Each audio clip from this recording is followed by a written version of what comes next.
akan lebih besar. Oleh karena itu,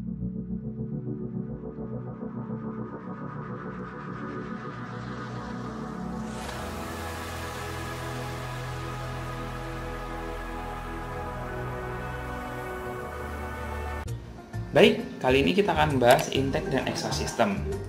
Intake system berarti sistem di mana masuknya udara dari luar hingga masuk ke ruang bakar.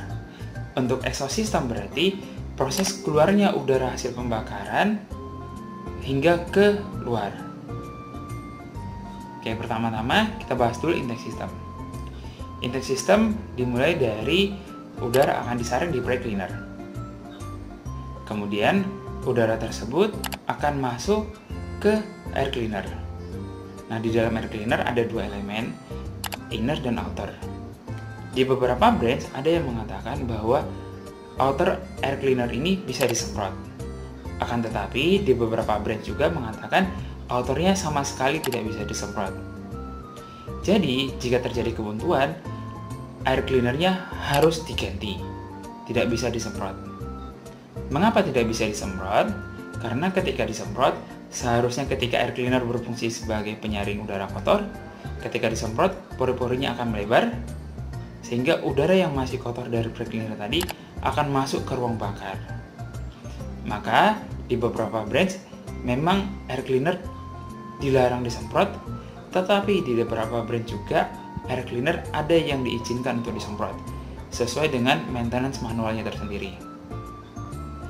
Kemudian, udara yang telah disaring di air cleaner tadi nanti akan masuk diisap oleh turbocharge. Setelah diisap oleh turbocharge, udara tersebut akan masuk ke aftercooler ataupun di beberapa brand mengatakan intercooler. Di sini udara akan didinginkan, di mana kita ketahui ketika udara didinginkan, tadinya molekulnya berpencar, ketika didinginkan, maka molekulnya akan padat.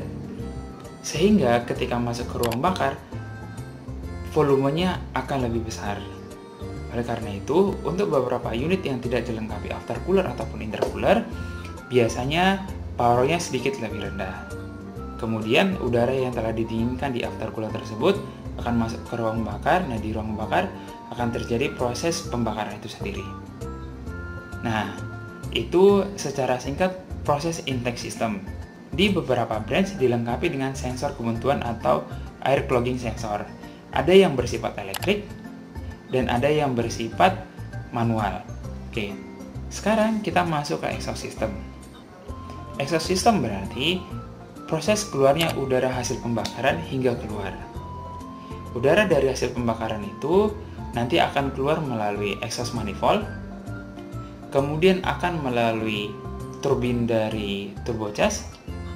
Setelah melalui turbin dari turbocharge, kemudian akan masuk ke silencer. Di beberapa unit ada yang dilengkapi silencer, di beberapa unit juga ada yang tidak dilengkapi silencer.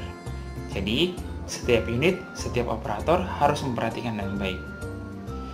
Kemudian, setelah melalui silencer, maka udara akan keluar melalui exhaust pipe ataupun muffler. Baik, kita kembali lagi di intake system. Tahukah kamu apa benda ini? Namanya adalah evacuator valve. Fungsinya membuang debu ketika engine dalam keadaan mati.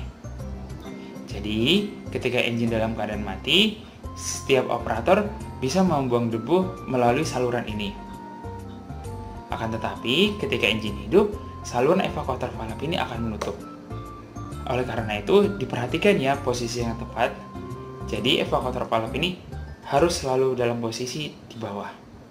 Itu saja yang bisa saya sampaikan. Sampai ketemu di lain waktu. Selamat malam.